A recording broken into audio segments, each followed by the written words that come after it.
I adopt this worthy young man as my son, Lucius Claudius Nero. Before becoming one of the most famous emperors of Rome, Nero was once just a boy growing up amid a struggle for power. In the family he grew up in, having the emperor as your relative was not enough to keep you safe. Instead, you could even become a target because of your name and your connection to the throne. Nero was born on December 15, 37 AD, on the coast of the town of Antium, which is now part of Italy. His real name was Lucius Domitius Ahenobarbus. His mother was Agrippina the Younger, the sister of Emperor Caligula. He was also the great-grandson of Augustus, the first emperor of Rome. Because of this, Nero was part of the Julio-Claudian family, the powerful family that ruled the Roman Empire for many years. But his childhood was not peaceful. Nero was only 2 years old when Caligula accused his mother, Agrippina, of being involved in a plot to take his throne. It's not clear how true the accusation was, but she was punished immediately. Her properties were taken and she was exiled to a small island. Nero was left without his mother by his side. A few months later, his father also died. Nero was only 3 years old at that time. His share of his father's wealth was also taken under Caligula's rule. From being the child of one of the most powerful families in Rome, he suddenly became a boy who depended only on his aunt. According to the Roman historian Suetonius, 2 unusual tutors were the first to care for and teach Nero, a dancer and a barber. In Roman times, wealthy families looked down on performers. So this story shows how far Nero's status had fallen after being exiled by his mother. But it's important to remember that many of the details about Nero's life were written by historians after he died. Most of them were connected to people who were against his government. So not all the terrifying stories about him should be immediately accepted as the whole truth. What is clear is that Nero grew up in a world full of fear and betrayal. His uncle Caligula became emperor in 37 AD. At first, many people were pleased with his leadership. He was also the son of the famous general Germanicus, so the soldiers and ordinary Romans had great trust in him. But as time went on, he made more and more enemies. He was accused of being cruel, reckless, and suspicious. If he suspected someone of being an enemy, that person could lose their position, wealth, or even their life. Even his own siblings were not spared from his anger. Because of this, Nero's young age did not protect him.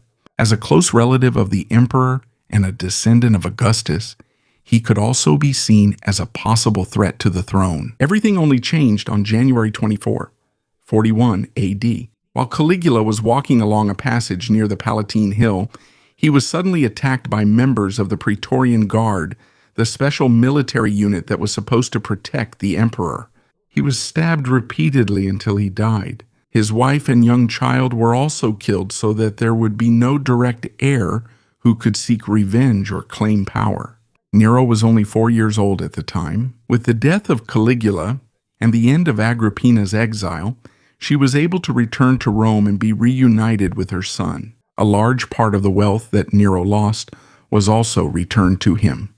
But this did not mean that their lives became peaceful. The new emperor was Claudius, Agrippina's uncle and her father's brother. The young Nero did not yet know that this change would bring him closer to the most powerful position in the entire Roman Empire. From being a boy who almost lost his name, family, and wealth, he would slowly and gradually be prepared for the throne. And the person who would do everything to put him there was none other than his own mother.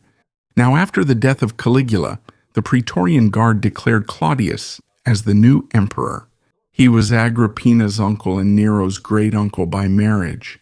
To be clear, he was the brother of Agrippina's father. One of the first things Claudius did was to bring Agrippina home from exile. At last, Agrippina was reunited with her son. A large part of the wealth and status they lost during Caligula's time was also restored to them. But Agrippina knew that their fortunes could change again. She had already experienced losing money, family, and freedom just because of the emperor's decision. So she began to build her own connections within Rome.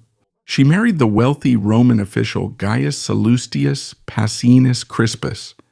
When he died, a large part of his wealth went to Agrippina. Some ancient writers claim that Agrippina either poisoned or killed her husband to acquire his property, but there is not enough evidence to prove that really happened. It is possible that this is just part of stories made to portray her as greedy and dangerous. What is clear is that she became a wealthy and powerful woman. In 48 AD, Claudius killed his wife Messalina after accusing her of betrayal. She was accused of treason and conspiring against the emperor. Claudius was left without a wife while his son Britannicus was still young. This was when Agrippina saw the opportunity to bring Nero closer to the throne. In 49 AD, Claudius married his own niece, Agrippina. Such a marriage was unusual in Rome. The Senate had to approve a change in the law to allow this. We can't be certain what Claudius's real reason was. It's possible that he wanted to unite the two branches of their family. Agrippina also had a strong reputation because she was the daughter of the famous general Germanicus and a direct relative of Augustus. For Agrippina, the benefits of the marriage were clear. From being an exiled woman, she became the wife of the emperor. And most importantly, she was able to bring Nero closer to power. In 50 AD, Claudius formally adopted Agrippina's son. From then on, the former Lucius Domitius Ahenobarbus became known as Nero Claudius Caesar. It was not just a simple change of name. Because of the adoption, Nero became the emperor's legal son, and he was also older than Britannicus, the biological son of Claudius. Because of this, Nero began to be seen as a stronger candidate to become the next emperor. Gradually, Nero was given titles and responsibilities. He was introduced to the public as a young man ready to lead. His face appeared on coins, he attended important ceremonies, and he was introduced to the soldiers and political leaders of Rome. Agrippina also hired excellent people to teach her son. One of them was Seneca, a well-known writer and philosopher. Another was Sextus Afranius Burrus, who became the head of the Praetorian Guard. With their help, Nero learned public speaking, law, and methods of governance. Nero also loved music, theater, and chariot racing. These interests were not bad, but high-ranking Roman officials looked down on performers. For them, the future emperor should be more focused on the military, law, and government. There are also old stories that describe Nero as spoiled and hard to control while growing up. But most of these stories were only written after his reputation turned bad. So it's not easy to know which ones are true and which ones are exaggerated. In 53, AD, Nero married Claudia Octavia, the daughter of Claudius and Messalina. It was a political marriage. Love was not the main reason. This was to further strengthen Nero's connection to the emperor's family. But before they got married, Octavia was actually supposed to marry a young man named Lucius Junius Silanus. Silanus was accused of having an improper relationship with his own sister and was removed from his position. Many historians believe that the accusation was made to get him out of the way and replace him with Nero. Silanus committed suicide on the very day of Claudius and Agrippina's wedding. Within just a few years, Nero was carefully placed first in line for the throne. He was now the emperor's son by law. He was married to the emperor's daughter. He had support from important officials and the Praetorian Guard. Meanwhile, Britannicus remained in the background, even though he was Claudius's real son. He was younger than Nero and was not yet old enough to obtain the same political titles and support.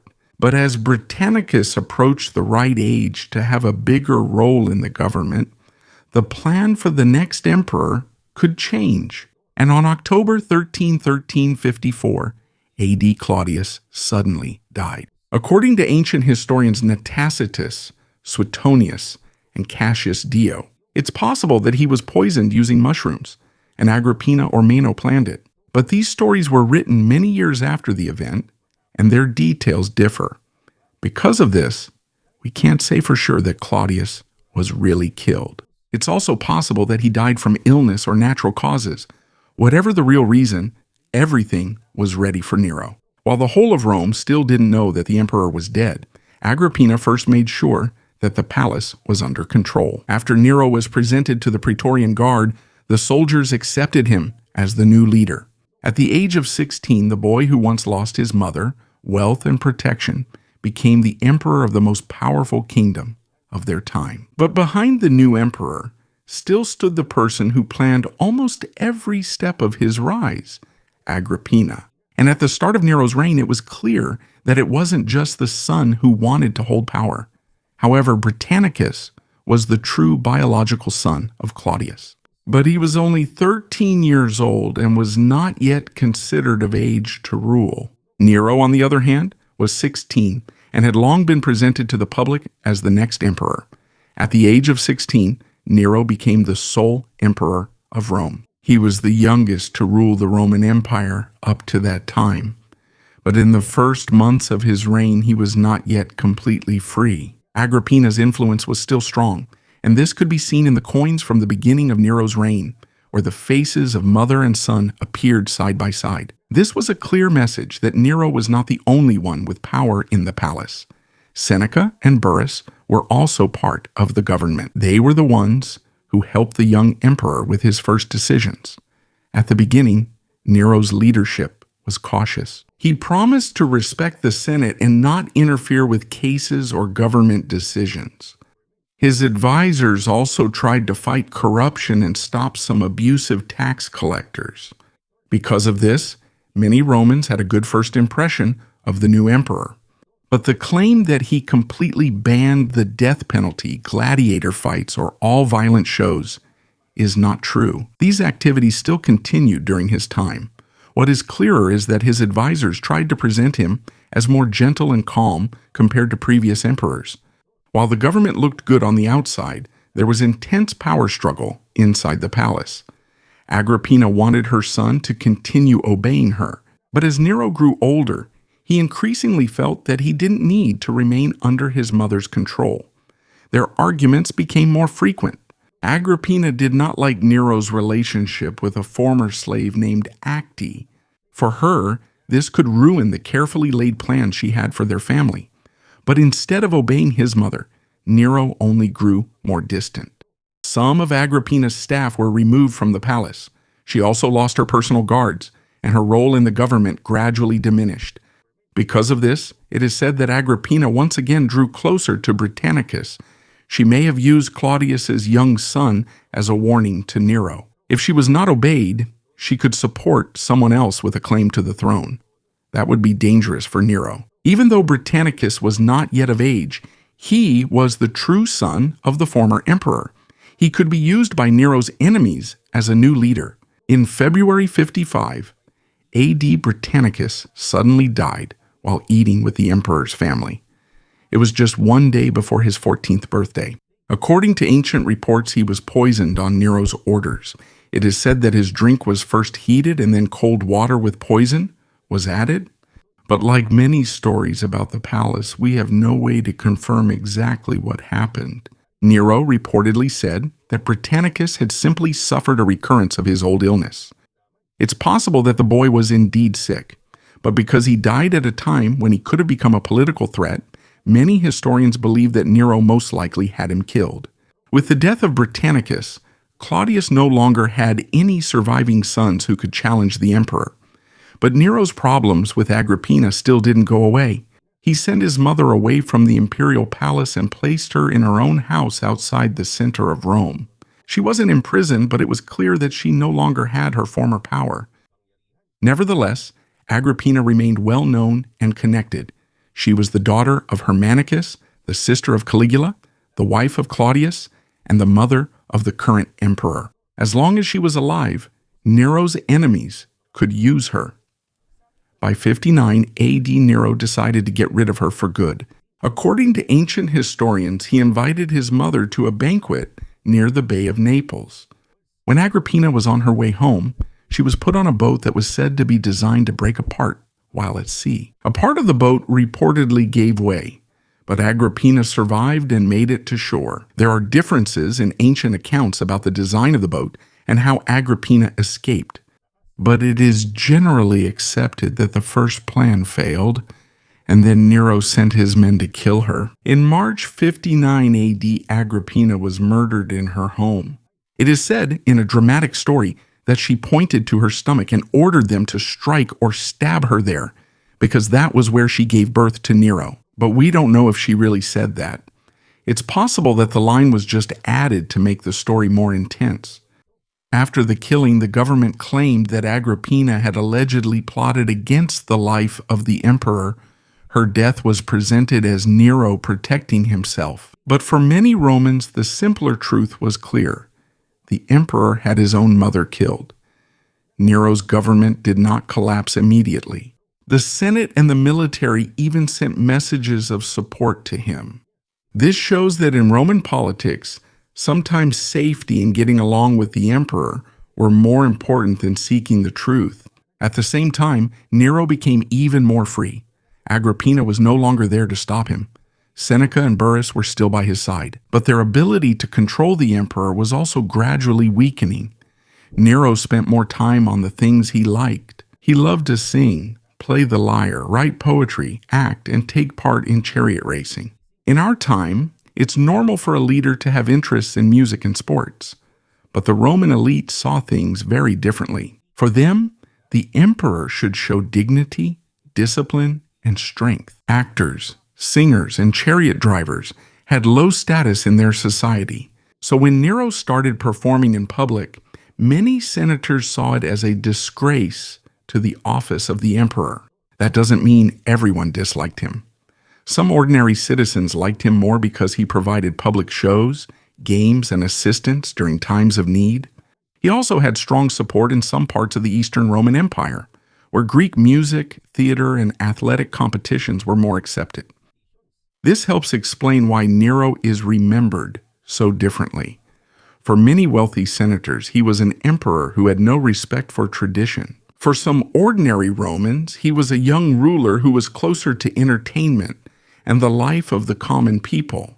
Most of the written histories about him came from the upper class of society. That's why we need to be careful in accepting every story as exact truth. However, this does not erase the killings connected to his government. In 62 AD, Burrus died. It's not clear if it was because of illness or if there was another reason. After this, one of the most important people who prevented Nero from making wrong decisions was gone. Seneca also gradually distanced himself from the government. In the same year, Nero divorced Claudia Octavia. Their arranged marriage had long been unhappy. They also had no children. Meanwhile, Nero was getting close to Poppaea Sabina, a wealthy and powerful woman whom he wanted to marry. Octavia was accused of being infertile and immoral. At first, she was implicated in an alleged affair with a slave, but many believed that these accusations were only made so Nero would have a reason to get rid of her. Octavia was exiled. When the news spread, the people of Rome protested. They loved Octavia because she was quiet, the daughter of Claudius, and the legitimate symbol of the former imperial family. For a while, there were rumors that she might be brought back as empress. The people even destroyed some statues of Poppaea, and once again Octavia's images were decorated. Nero was not pleased. After a few days, Octavia was once again accused of adultery. She was exiled to the island of Pandateria and was executed in June 62 AD. She was only 21 years old. After this, Nero married Poppaea. They had a daughter, but the baby died just a few months later. The emperor was deeply saddened by this. In less than 8 years on the throne, Britannicus, Agrippina, and Octavia were all dead. We can argue about how many of the colorful stories about Nero have been exaggerated, but these 3 deaths clearly show a change in his leadership. At first, he had advisors who placed limits on his power. Now there was almost no one left who could say no to him. And on the night of July 18th, 64 AD disaster finally struck. Nero's name would be forever linked to the destruction of Rome. A massive fire spread from the area around the Circus Maximus. Within just a few hours, it consumed the shops, houses, and narrow streets of the city. But before blaming Nero, we need to answer an important question first. Where exactly was the emperor when the fire started? In fact, the famous story that Nero played music while Rome was burning isn't true. He wasn't in the city when the fire started. According to the historian Tacitus, he returned and helped with the relief efforts. He opened several places for those who lost their homes, provided food, and built temporary shelters. After the fire, the roads were widened, and the new buildings were constructed with stronger materials. But Nero's reputation was also damaged because he built a massive palace on the land affected by the fire. It was called the Domus Aurea, or Golden House. Because of this, rumors spread that he himself set Rome on fire to make space for his palace. There was no solid evidence for this, but many people believed it because they were already angry at his extravagance. To take the blame off himself, Nero punished the small group of Christians in Rome. According to Tacitus, some were thrown to wild animals and some were burned. The exact number of those who died is unknown, but it's clear that the punishment was cruel. After this, the government's expenses increased even more because of the rebuilding of Rome, the construction of palaces, and expensive public shows. Taxes increased and the anger of the senators and wealthy families grew stronger. In 65 AD, the Pisonian conspiracy was revealed, a plan to kill Nero and replace him. Many people were arrested, killed, or ordered to end their own lives. This included Seneca, Nero's former teacher and advisor. It is unclear if he was really involved in the plot. Around the same time, his wife, Poppaea Sabina, also died. According to some ancient reports, Nero allegedly kicked her while she was pregnant, but it's also possible that she died due to complications from pregnancy. What really happened is uncertain. After this, Nero became close to a freedman named Sporus. According to reports, he had him castrated and married him in a ceremony. This made the Roman elite even angrier because for them, Nero no longer respected the position of emperor. In 66 AD, Nero went to Greece. He joined singing, acting, and chariot competitions. He was always declared the winner, even when he didn't finish the competition properly. Clearly, no judge wanted to tell the emperor that he lost. He was warmly welcomed in Greece because he loved their culture, but in Rome he was increasingly seen as a ruler more interested in performing than in governing. By 68 AD, rebellion had begun. In Gaul, Gaius Julius Vindex led an uprising, and he supported Galba, the governor of a part of Spain. Vindex was defeated, but support for Galba still spread. Eventually, Nero was abandoned by the Praetorian Guard, the Senate, and many soldiers. When he saw that no one wanted to fight for him anymore, Nero fled from Rome. He hid in the house of a freedman named Phaon. Meanwhile, he was declared an enemy of the state. This meant he could now be arrested and killed. In June of that year, 68 AD, as the soldiers approached, his freedman Epaphroditus helped him stab himself in the neck. Nero was only 30 years old. With his death, the Julio-Claudian dynasty, the family that began with Augustus, came to an end. But Rome did not become peaceful. Within a year, 4 emperors took turns in power. 69 AD became known as the Year of the 4 Emperors. This showed that Nero was not the only problem.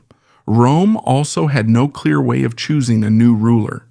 People also had different views about Nero. He was hated by many senators and historians because of his extravagance, killings, and suspicious nature. But there were some ordinary citizens and people in the eastern provinces who continued to support him because of the public shows and the help he gave after the fire. So it's possible that some stories about him were exaggerated by his enemies. But this doesn't erase the important events that happened. Under his leadership, Britannicus, Agrippina, and Octavia died. Christians were tortured and many people were killed after the conspiracy against him. Nero's real problem was not just that he became emperor at a young age. As his power grew, the people who could stop him gradually disappeared. And when he completely lost control, he left Rome divided, afraid, and once again fighting for the throne. And let me just add this before we end. According to Tacitus, there were Christians whom he fed to wild beasts, and some were also burned. The exact number of those who died is not known, but it is clear that the punishment was cruel. This persecution is one of the reasons why Nero became a symbol of evil in Christian tradition. There are also scholars who associate him with the number 666, in the book of Revelation. When the name Nero Caesar is written using certain Hebrew letters, and each letter is given a numerical value, the total can come out as 666.